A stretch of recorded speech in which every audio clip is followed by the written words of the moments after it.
Lakshmi 14 years ಇಂದ weight loss coach ಆಗಿ ನಾನು ವರ್ಕ್ ಮಾಡ್ತಾ ಇದ್ದೀನಿ. ತುಂಬಾ ಜನಕ್ಕೆ ಹೆಲ್ತ್ ಬಗ್ಗೆ, ವೇಟ್ ಲಾಸ್ ಬಗ್ಗೆ, ಹೆಲ್ತ್‌ನ ಬೆಟರ್ ಮಾಡ್ಕೊಳ್ಳೋದಕ್ಕೆ ನಾನು ಹೆಲ್ಪ್ ಮಾಡಿದ್ದೀನಿ ಈ 14 ಇಯರ್ಸ್ ಅಲ್ಲಿ. ನಾನಿವತ್ತು ಮಾತಾಡ್ತಾ ಇರೋದು ವೇಟ್ ಲಾಸ್ ಮಿತ್. ಅಂದ್ರೆ ಕೆಲವೊಂದು ಮೂಢನಂಬಿಕೆಗಳಿರತ್ತೆ. ಅದನ್ನೇ ಜನಗಳು ಪಾಲಿಸ್ತಾ ಇರ್ತಾರೆ. ಅದ್ರ ಬಗ್ಗೆ ನಾನು ಮಾತಾಡ್ತಾ ಇರೋದು. ಯಾರ್ಯಾರು ಫಸ್ಟ್ ಟೈಮ್ ನನ್ನ ಚಾನೆಲ್‌ನ ನೋಡ್ತಾ ಇದ್ದೀರಾ, ಸಬ್ಸ್ಕ್ರೈಬ್ ಮಾಡ್ಕೊಳ್ಳಿ, ಬೆಲ್ ಐಕಾನ್‌ನ ಪ್ರೆಸ್ ಮಾಡಿ.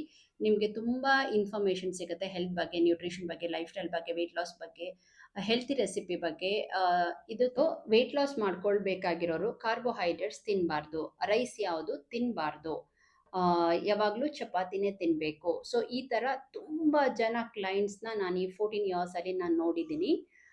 ನೀವು ಜಸ್ಟ್ ಇಮ್ಯಾಜಿನ್ ಮಾಡಿ, ನಮ್ಮ ಕಡೆ ಸೌತಲ್ಲಿ ಮಾತ್ರ ರೈಸ್ ಜಾಸ್ತಿ ತಿಂತಾರೆ, ನಾರ್ತಲ್ಲಿ ರೈಸ್ ತಿನ್ನಲ್ಲ. ಹಂಗಂತ ಅಂದರೆ ನಾರ್ತಲ್ಲಿ ತೂಕ ಜಾಸ್ತಿ ಇಲ್ಲ ಅಂತ ಅನ್ಕೊಂಡಿದ್ರೆ ಆ್ಯಕ್ಚುಲಿ 100+, 120+ ನಮ್ಮದು ಆನ್ಲೈನ್ಗೆ ಕನೆಕ್ಟ್ ಆಗಿರ್ತಾರೆ. ಅಂದರೆ ತುಂಬ ಜನ ನಾರ್ತ್ ನಮ್ಮ ಆನ್ಲೈನಲ್ಲಿ ಕನೆಕ್ಟ್ ಆಗಿರ್ತಾರೆ.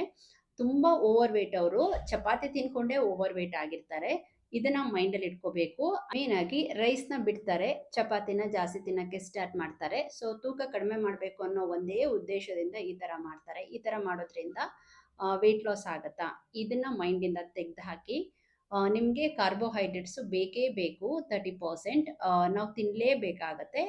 ಇದು ರೈಸು ತಿನ್ಕೊಂಡು ವೇಟ್ ಲಾಸ್ ಮಾಡ್ಕೋಬೋದು, ಚಪಾತಿ ತಿನ್ಕೊಂಡು ವೇಟ್ ಲಾಸ್ ಮಾಡ್ಕೋಬೋದು. ನೆಕ್ಸ್ಟ್ ಬಂದು ಸ್ಪೆಸಿಫಿಕ್ ಏರಿಯಾದಲ್ಲಿ ವೆಯ್ಟ್ ಲಾಸ್ ಮಾಡ್ಕೋಬೇಕು ಅಂತ ತುಂಬ ಟ್ರೈ ಮಾಡ್ತಾ ಇರ್ತಾರೆ ಕೆಲವೊಬ್ಬರು. ಈ ಥರ ಯಾವುದೇ ಪರ್ಟಿಕ್ಯುಲರ್ ಆಗಿ ಅಂದರೆ ಹೊಟ್ಟೆ ಮಾತ್ರ ಜಾಸ್ತಿ ಇರುತ್ತೆ, ಅದಕ್ಕೆ ಮಾತ್ರ ಎಕ್ಸಸೈಸ್ ಮಾಡಬೇಕು, ಕಾಲು ಮಾತ್ರ ಎಕ್ಸಸೈಸ್ ಮಾಡಬೇಕು, ಆ ಪಾರ್ಟಲ್ಲಿ ಜಾಸ್ತಿ ಇದೆ, ಆ ಥರದ್ದೆಲ್ಲ ಆಗೋದಿಲ್ಲ. ಮೇನ್ ಆಗಿ ಓವರ್ ಆಲ್ ಫ್ಯಾಟ್ ಲಾಸ್ ಆಗುತ್ತೆ. ಸೊ ಒಂದು ಪರ್ಟಿಕ್ಯುಲರ್ ಪಾರ್ಟು ವೇಟ್ ಲಾಸ್ ಆಗೋದು ಆ ಥರ ಆಗೋದಿಲ್ಲ. ಸೊ ನೀವು ಯಾವಾಗ ಕೋಚ್ ಆ್ಯಂಡ್ ಕಮ್ಯುನಿಟಿಯಲ್ಲಿ ಇರ್ತೀರಾ, ನಿಮಗೆ ಕೋಚಸ್ಸು ಗೈಡ್ ಮಾಡ್ತಾ ಇರ್ತಾರೆ. ಇದಕ್ಕೆ ತುಂಬ ಇಂಪಾರ್ಟೆಂಟ್ ಆಗ್ತಾ ಇರುತ್ತೆ ಕೋಚಸ್. ಅದು ಬಿಸಿ ನೀರು ಕುಡಿದ ತಕ್ಷಣ ವೇಟ್ ಲಾಸ್ ಆಗ್ತಾರೆ, ಜಾಸ್ತಿ ಬಿಸಿ ನೀರೇ ಕುಡಿಯೋದು, ಅಥವಾ ಲೆಮನ್ ವಾಟರ್ ತಗೊಳ್ಳೋದು, ಅಥವಾ ಬೂದ್ ಕುಂಬಳಕಾಯಿ ಜ್ಯೂಸ್ ಕುಡಿಯೋದು, ಈ ಥರದ್ದೆಲ್ಲ ಮಾಡ್ತಾ ಇರ್ತಾರೆ. ಅಂದರೆ ವೇಟ್ ಲಾಸ್ಗೋಸ್ಕರನೇ ಅಂತಾನೆ ಇದನ್ನೆಲ್ಲ ಮಾಡ್ತಾ ಇರ್ತಾರೆ. ಮೇನ್ ಆಗಿ ನ್ಯೂಟ್ರಿಷನ್ ವ್ಯಾಲ್ಯೂ ನಮ್ಮ ಬಾಡಿಗೆ ಬರುತ್ತೆ, ಆದರೆ ಅದರಿಂದನೇ ವೇಟ್ ಲಾಸ್ ಆಗುತ್ತೆ ಆ ಥರ ಆಗೋದಿಲ್ಲ. ವೇಟ್ ಲಾಸ್ಗೆ ಬರೀ ಪರ್ಟಿಕ್ಯುಲರ್ ಒಂದರಲ್ಲಿ ಆಗೋದಲ್ಲ, ವೇಟ್ ಲಾಸ್ಗೆ ತುಂಬ ಕಡೆ ಇರುತ್ತೆ. ಅಂದರೆ ಫಾರ್ ಎಕ್ಸಾಂಪಲ್ ಅವ್ರು ಏನು ತಿಂತಾರೆ, ಅವ್ರು ಏನು ಯೋಚನೆ ಮಾಡ್ತಾರೆ, ಅವ್ರು ಹೇಗೆ ನಿದ್ರೆ ಮಾಡ್ತಾರೆ, ಎಷ್ಟೊಂದು ಥರ ಆ್ಯಂಗಲಲ್ಲಿ ನಾವು ವೇಟ್ ಲಾಸ್ ಬಗ್ಗೆ ನಾವು ಯೋಚನೆ ಅಂದರೆ ಹೇಳ್ತೀವಿ. ಬರೀ ಬಿಸಿನೀರು ಕುಡಿದ್ಬಿಟ್ರೆ ಅಥವಾ ನಿಂಬೆಹಣ್ಣು ಜ್ಯೂಸ್ ಕುಡಿದ್ಬಿಟ್ರೆ ವೇಟ್ ಲಾಸ್ ಆಗುತ್ತೆ, ಅದು ಸುಳ್ಳು, ಅದು ಆಗೋದಿಲ್ಲ. ಇದನ್ನ ತುಂಬ ಮೈಂಡಲ್ಲಿ ಇಟ್ಕೋಬೇಕಾಗಿರೋದು. ಇನ್ನು ಕೆಲವೊಬ್ರು ನೋಡೋದು, ಹೋಗಿ ಹೋಗಿ ಸ್ಕೇಲ್ ಮೇಲೆ ನಿಂತ್ಕೊಳ್ಳೋದು, ಇದಂತೂ ತುಂಬ ಜನ ಮಾಡ್ತಾರೆ. ನೀವು ಮೈಂಡಲ್ಲಿ ಇಟ್ಕೊಬೇಕಾಗಿರೋದು, ಬರೀ ವೇಟ್ ಲಾಸ್ ಅಂತ ಅಂದರೆ ನಿಮ್ಮ ಸ್ಕೇಲ್ ಏನು ತೋರಿಸುತ್ತೆ ಅದನ್ನು ನೀವು ಮೈಂಡಲ್ಲಿ ಇಟ್ಕೊಳ್ಳೋದಲ್ಲ. ವೇಟ್ ಲಾಸ್ಗೆ ವೇಟ್ ಲಾಸ್ ಅಂತ ಅಂದರೆ ಬೇರೆ ಬೇರೆ ಅಂದರೆ ನಮ್ಮ ಬಾಡಿಯಲ್ಲಿ ಬೋನ್ಸ್ ಇರುತ್ತೆ, ಮಸಲ್ಸ್ ಇರುತ್ತೆ, ಫ್ಯಾಟ್ ಇರುತ್ತೆ, ವಾಟರ್ ಇರುತ್ತೆ, ಇದೆಲ್ಲಾನು ಇರುವಂಥದ್ದು. ನಿಮಗೆ ಆಗಬೇಕಾಗಿರೋದು ವೇಟ್ ಲಾಸ್ ಜರ್ನಿಯಲ್ಲಿ ಫ್ಯಾಟ್ ಲಾಸ್ ಆಗಬೇಕಾಗಿರೋದು. ಅಂದರೆ ಬಾಡಿಯಲ್ಲಿ ಎಕ್ಸಸ್ ಫ್ಯಾಟ್ ಯಾವಾಗ ಆಗತ್ತೆ ಅದನ್ನ ನೀವು ಕರಗಿಸ್ಬೇಕಾಗಿರೋದು, ಮಾಂಸಖಂಡನ ಜಾಸ್ತಿ ಮಾಡಬೇಕಾಗಿರೋದು. ಬರೀ ವೇಟ್ ಸ್ಕೇಲ್ ಏನು ತೋರಿಸುತ್ತೆ ಅದನ್ನೇ ನೀವು ವೇಟ್ ಲಾಸ್ ಅಂತ ನಂಬ್ಕೊಳ್ಳೋ ಹಾಗಿಲ್ಲ. ಇದು ನೀವು ಕರೆಕ್ಟಾಗಿ ಕೋಚಸ್ ಹತ್ರ ನೀವು ಹೋದಾಗ ಅವರು ಕರೆಕ್ಟಾಗಿ ಗೈಡ್ ಮಾಡ್ತಾರೆ. ಇದಕ್ಕಂತೂ ತುಂಬ ಇಂಪಾರ್ಟೆಂಟು. ಇದರಲ್ಲಿ ಹೆಲ್ತಿ ವೇಟ್ ಲಾಸ್ ಅಂದ್ರೇನು, ಅನ್ಹೆಲ್ತಿ ವೇಟ್ ಲಾಸ್ ಅಂದ್ರೇನು ನಿಮಗೆ ಕ್ಲೀನಾಗಿ ಗೊತ್ತಾಗ್ತಾ ಇರತ್ತೆ.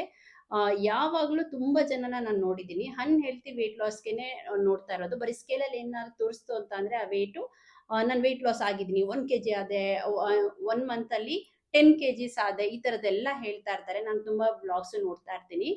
ಇದೆಲ್ಲ ಆ್ಯಕ್ಚುಲಿ ವೇಟ್ ಲಾಸ್ ಮಾಡ್ಕೊಬೇಕಾಗಿರೋದು. ಫ್ಯಾಟ್ ಲಾಸ್ ಮಾಡ್ಕೊಬೇಕಾಗಿರೋದು, ಮಸಲ್ಸ್ ಗೇನ್ ಮಾಡ್ಕೊಬೇಕಾಗಿರೋದು.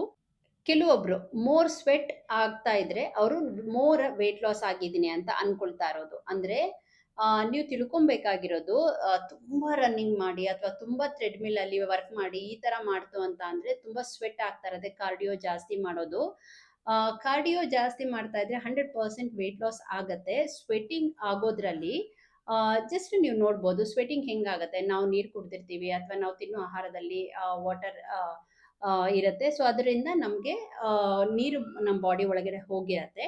ಅದು ಹೊರಗಡೆ ಬರಬೇಕಾದ್ರೆ ಮಿನರಲ್ಸು ಮತ್ತು ವೈಟಮಿನ್ಸು ಅದು ಆಚೆ ಆಗಿರತ್ತೆ. ಸೊ ನೀವು ಎಷ್ಟು ಸ್ವೆಟ್ ಆಗ್ತಾ ಇರ್ತೀರಾ, ನೀವು ಅಷ್ಟು ತಿನ್ನಬೇಕು. ಅಂದರೆ ಅದು ವಾಪಸ್ ರೀಪ್ಲೇಸ್ ಕೊಡಬೇಕು ನೀವು. ಯಾವಾಗ ಬರೀ ವೇಟ್ ಲಾಸ್ ಮಾಡೋಕ್ಕೆ ನಾನು ಸ್ವೆಟ್ ಆಗ್ತಾ ಇದ್ದೀನಿ, ಅದಕ್ಕೋಸ್ಕರ ನಾನು ವೇಟ್ ಲಾಸ್ ಮಾಡ್ಕೊಳ್ತಾ ಇದ್ದೀನಿ, ಇದನ್ನ ಮೈಂಡಲ್ಲಿ ಬಿಲ್ಕುಲ್ ತೆಗ್ದಾಕ್ಬೇಕಾಗಿರೋಂಥದ್ದು. ಸ್ವೆಟ್ಟಿಂಗು ನೀವು ವರ್ಕೌಟ್ ಮಾಡಿದಾಗ ಡೆಫಿನೆಟ್ ಆಗಿ ಆಗತ್ತೆ. ಕೆಲವೊಂದು ಟೈಮಲ್ಲಿ ನಾನು ಎಷ್ಟೊಂದು ಜನ ಕಸ್ಟಮರ್ಸ್ಗೆ ನೋಡಿರ್ತೀನಿ, ಅವರು ಸುಮ್ಮನೆ ಕೂತಿದಾಗ್ಲೂ ಸ್ವೆಟಿಂಗ್ ಆಗಿರುತ್ತೆ. ಅಂದ್ರೆ ರಾಂಗ್ ವೇ ಅಲ್ಲಿ ಏನೇನ್ ಮಾಡಿರ್ತಾರೆ ಮಿಸ್ಟೇಕು ಅದೆಲ್ಲ ಬೇರೆ ಟೈಮಲ್ಲಿ ಅವ್ರಿಗೆ ತೋರಿಸ್ತಾ ಇರುತ್ತೆ. ನೀವು ಸುಮ್ಮನೆ ಕೂತಿದಾಗ ಅಥವಾ ಸುಮ್ಮನೆ ಮಾತಾಡ್ಬೇಕಾದ್ರೆ ಈ ತರ ಸ್ವೆಟಿಂಗ್ ಆಗೋದಲ್ಲ, ನೀವು ವರ್ಕೌಟ್ ಮಾಡಿ ಸ್ವೆಟಿಂಗ್ ಆಗೋದು ಅದು ಬೇರೆ ತರ.